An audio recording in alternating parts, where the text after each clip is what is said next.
Welcome to MC novel world, जहां कहानियां सिर्फ सुनी नहीं महसूस की जाती हैं। फायर, अगर तुम्हें पसंद है एक्शन, मिस्ट्री और इमोशन से भरी कहानियां। शिकारोत्सव की पूर्व संध्या। जंगलान ने जब कहा था जब फुर्सत मिलेगी तो आऊंगा, कुछ मस्ती करेंगे, तो आकाश ने सोचा था कि यह बस एक शिष्टाचार की बात है, पर वह गंभीर था। उस दिन के बाद जंगलान अक्सर रेस्टोरेंट में आ जाता, एक बोतल वाइन, एक मांसाहारी व्यंजन ऑर्डर करता और सुबह भर सड़क पर आते जाते लोगों को देखता रहता। कभी कभार जब उसे आकाश दिखता तो वह उससे शिकायत भी करता। अरे तुम छोटे से बच्चे, कहाँ गायब रहते हो? मैं कई बार आ चुका हूँ पर तुम दिखे ही नहीं। आकाश का छोटा सा चेहरा गंभीर हो गया। उसने कहा, मैं तुम्हारी तरह नहीं हूँ, मैं बहुत व्यस्त रहता हूँ। तुम भला किस चीज में व्यस्त रहते हो? जंगलान को विश्वास नहीं हुआ। आकाश ने अपनी उंगलियों पर गिनना शुरू किया, एक एक करके गिनाता गया। नियमित अभ्यास, समय मिलने पर चक्र बनाना, थकने पर चक्र पद्धति की किताबें पढ़ना, अपने गुरु को कुछ भोजन देना और किनारे पर कुछ सवाल पूछना, और आस पड़ोस के चाचा चाची के चक्रों को ठीक करने में मदद करना। जंगलान हक्का बक्का रह गया। ठीक है, तुम जीते, तुम मुझसे ज्यादा व्यस्त हो। 11-12 साल का छोटा सा साधक आकाश हर दिन इतना व्यस्त रहता था, जबकि वह ताओवादी अदालत का एक साधक यहाँ दिन भर शराब पीता रहता था। तुलना करने पर जंगलान को थोड़ी शर्मिंदगी भी महसूस हुई, यह सोचकर कि जब उसके पिता उसकी नाक पर उंगली रखकर डांटते थे तब भी उसके अपने दिल में कोई लहर नहीं उठी थी। वैसे सिद्धेश्वर पीठ नगर में कोई मजेदार जगह है? जंगलान ने पूछा। मैं एक अच्छा बच्चा हूँ, मैं मस्ती में शामिल नहीं होता, मुझे कैसे पता होगा? आकाश ने जवाब देने से मना कर दिया। कौन जानता था कि उसका किस तरह की मस्ती से मतलब था? वह अभी भी बच्चा था, ऐसी चीजें जो बच्चों के लिए उपयुक्त नहीं थी उन्हें वह छू भी नहीं सकता था। तो फिर भीड़ भाड़ वाली जगहें कहाँ है? जंगलान ने अगला सबसे अच्छा सवाल पूछा। दक्षिण मुख्य सड़क के पूर्वी हिस्से में कुछ चहल पहल रहती है। मैं वहां गया हूँ, ज्यादा साधक नहीं है, ज्यादा बाजार भी नहीं है, मजा नहीं आया। जंगलान प्रभावित नहीं हुआ। बेशक दिन में जाओगे तो चहल पहल नहीं होगी, हर कोई तुम्हारी तरह गैर जिम्मेदार नहीं होता, लोगों को अपनी आजीविका कमानी पड़ती है, आकाश ने कहा। जंगलान इसका खंडन नहीं कर सका। इस पर विचार करने के बाद उसने महसूस किया कि यह वास्तव में सच था। वह गैर जिम्मेदार हो सकता है, लेकिन ऐसा ही हो तो कब भीड़ भाड़ होती है? जंगलान ने पूछा। आकाश ने कुछ देर सोचा और कहा, शायद परसों। यह वार्षिक शिकारोत्सव है, उस समय सबसे ज्यादा चहल पहल होती है। यह शिकारोत्सव क्या है? आकाश ने समझाया, यह एक त्योहार है जहां शिकारी अपनी फसल का जश्न मनाते हैं। अक्टूबर राक्षसों, जंगली जानवरों के शिकार का मुख्य महीना है। उसके बाद जंगली जानवरों की गतिविधियां कम हो जाती हैं और शिकारियों की आय गिर जाती है। शिकारी आमतौर पर अक्टूबर में अधिक जंगली जानवरों का शिकार करते हैं और उन्हें शिकारोत्सव के दौरान बेचते हैं। बेचने के बाद वे कुछ समय आराम करते हैं। तब तक बाजार में सभी प्रकार की चीजें होंगी और यह बहुत जीवंत होगा। जंगलान हैरान था, तुम्हें बहुत कुछ पता है। बेशक, आकाश ने अपनी छाती थपथपाई, मैं यहाँ का थोड़ा स्थानीय गाइड हूँ।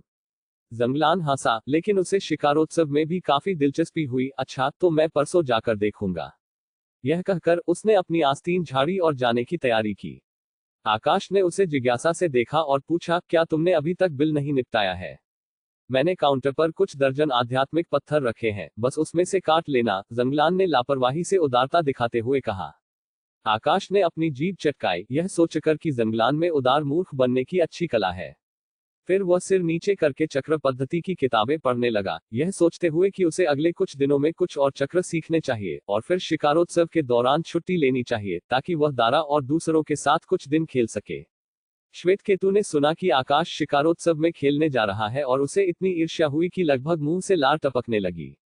कश्यप परिवार के सख्त नियम थे और कुल से दूर होने पर भी काकी अनुराधा उनसे हर दिन अभ्यास करने की मांग करती थी।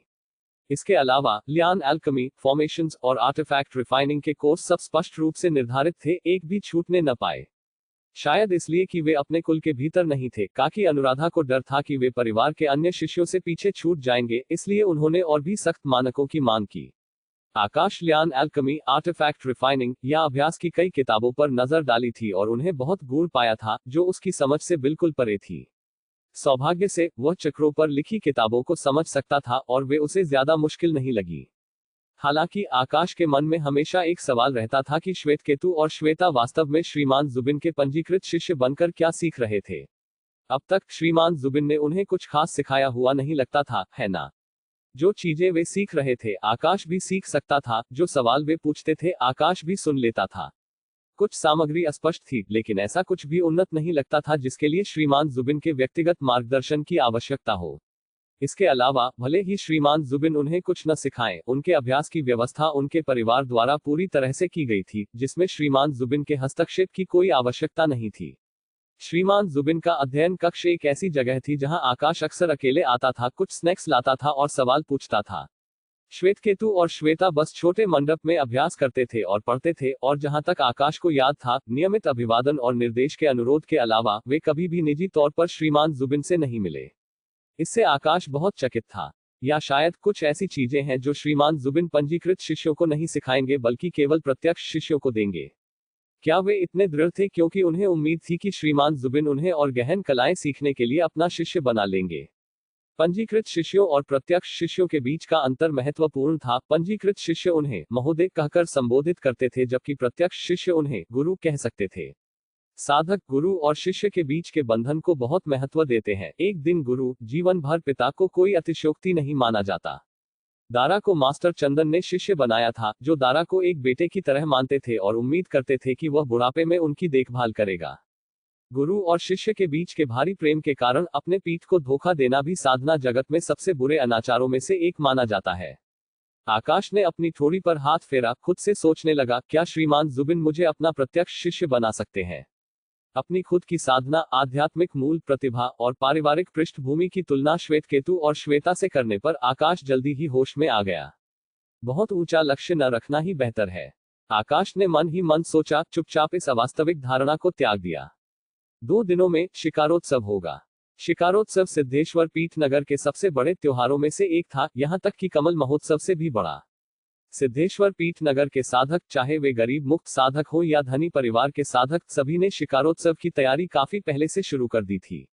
सुबह से ही उत्सव का माहौल सिद्धेश्वर पीठ नगर में व्याप्त था और शाम तक यह रोशनी से जगमगा उठा।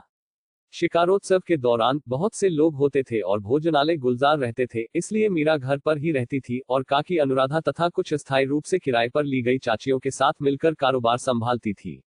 रविशंकर रवि बाबू को पिछले महीने शिकारी दल द्वारा मारे गए जंगली जानवरों की खाल, हड्डियां या आंतरिक कोर बेचने के लिए खरीदारों से संपर्क करना पड़ता था, क्योंकि आने वाले महीने शिकार के लिए ऑफ सीजन होंगे, जिसमें कमाई कम होगी। कई साधक अगली साल तक इन आध्यात्मिक पत्थरों के जत्थे पर निर्भर रहते थे। आकाश दारा और उनके अन्य 2 दोस्तों के साथ ही सड़कों पर घूम सकता था। हालांकि दारा और बाकी लोगों के पास एक और काम था, जो था शिकारोत्सव अनुष्ठान में भाग लेना।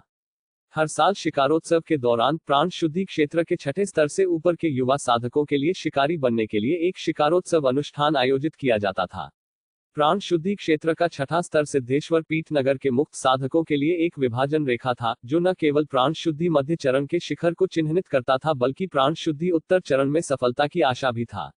प्राण शुद्धि मध्य चरण के साधक कुछ सरल मंत्र या मार्शल आर्ट सीख सकते थे और अच्छी आध्यात्मिक शक्ति और शारीरिक शक्ति के साथ उनके पास जंगली जानवरों से खुद को बचाने की एक निश्चित क्षमता थी। प्राण शुद्धि मध्य चरण से एक कदम आगे प्राण शुद्धि उत्तर चरण तक ले जाता था। सिद्धेश्वर पीठ नगर में, जहां प्राण शुद्धि चरण के साधक प्रबल थे, प्राण शुद्धि उत्तर चरण कई साधकों का लक्ष्य था। लेकिन इस कदम में कई चर शामिल थे और आध्यात्मिक पत्थरों, आध्यात्मिक मूल या अभ्यास तकनीकों जैसे कारणों से कई साधक अपने पूरे जीवन में यह कदम नहीं उठा पाए।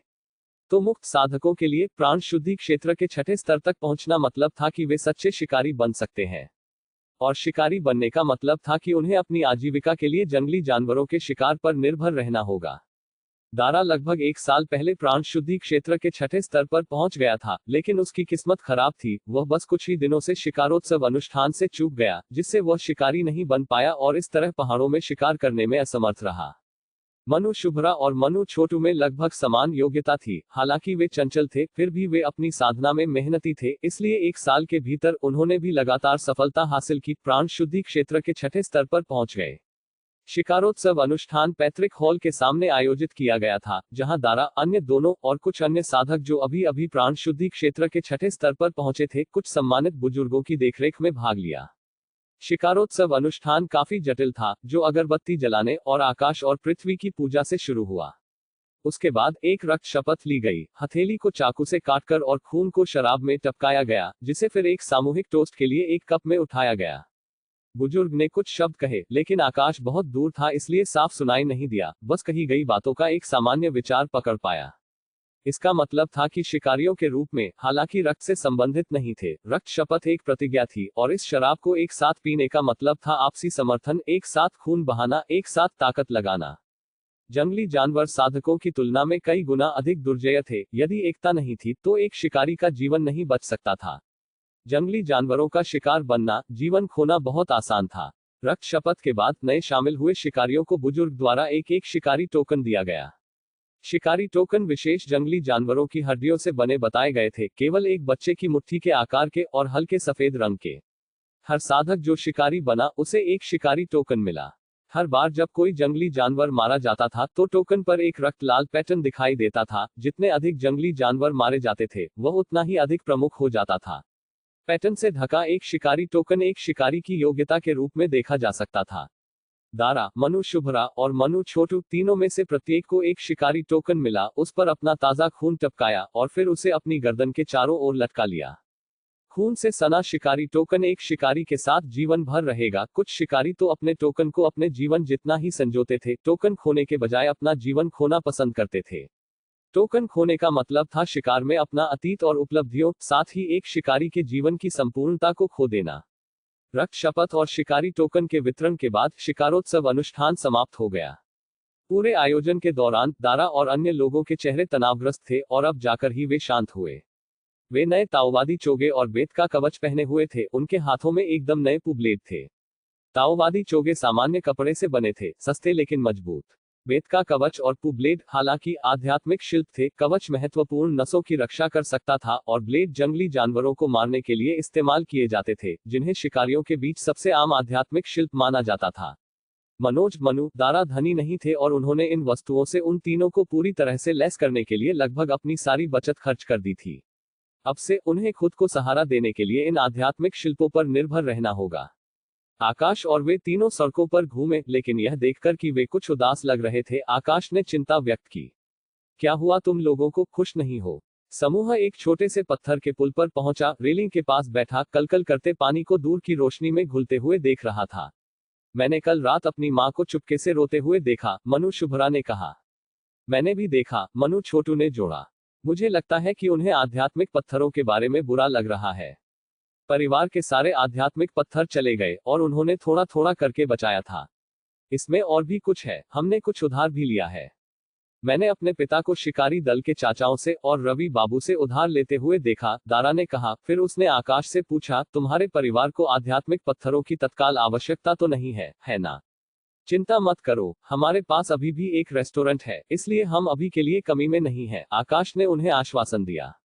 यह अच्छा है, दारा ने राहत की सांस ली, लेकिन वे तीनों अभी भी उदास दिख रहे थे। बस एक दिन पहले वे अभी भी बच्चे थे, लेकिन शिकारोत्सव अनुष्ठान के बाद वे एक साधक के जीवन की कठिनाइयों को उठाना शुरू करने वाले थे। कुछ चीजें जो उन्होंने पहले गहराई से नहीं समझी थी, लेकिन अब जिम्मेदारी उनके कंधों पर थी, उन्होंने जीवन की कठिनाइयों को महसूस करना शुरू कर दिया। इतना उदास होने की जरूरत नहीं है, यह वास्तव में एक अच्छी बात है, आकाश ने कहा। तीनों ने आकाश की ओर मुड़कर देखा। पहले केवल मनोज, दारा और दारा की मां ही आध्यात्मिक पत्थर कमा सकते थे और तुम केवल उन्हें खर्च कर सकते थे। अब जब तुम शिकारी हो तो तुम जंगली जानवरों का शिकार कर सकते हो और आध्यात्मिक पत्थर कमा सकते हो। दारा की मां का बोझ हल्का हो जाएगा और जीवन बेहतर हो जाएगा। एक बार जब तुम कर्ज चुका दोगे और कुछ अतिरिक्त आध्यात्मिक पत्थर कमा लोगे तो दारा की मां खाने के लिए बहुत सारी अच्छी चीजें खरीद सकेंगी, आकाश ने कहा। तीनों बच्चों की आंखें चमक उठी। लेकिन मनु शुभ्रा ने अपना सिर खुजलाया, क्या हम सच में आध्यात्मिक पत्थर कमा सकते हैं? मैंने अपने पिता से सुना है कि नए शिकारी ज्यादातर बस देखते और सीखते हैं और किसी भी आध्यात्मिक पत्थर में हिस्सा नहीं मिलता। तुम लोग लड़ने में काफी अच्छे हो, है ना? हाँ, बस शिकार को लड़ाई की तरह मानो। तुम पहले लोगों से लड़ते थे, अब तुम राक्षसों से लड़ोगे। लेकिन शिकार अभी भी लड़ाई से अलग है, मनु छोटू हिचकिचाया। तो बस शिकारी दल के चाचाओं से और सीखो। कुछ भी रातों रात नहीं होता। तुम जितनी तेजी से सीखोगे उतनी ही जल्दी तुम मदद कर पाओगे और उतनी ही तेजी से तुम्हें आध्यात्मिक पत्थरों में हिस्सा मिलेगा। इस तरह मनोज, दारा और दारा की मां खुश होंगे। आकाश ने उन्हें सांत्वना दी और तीनों बच्चे थोड़े उत्साहित हो गए।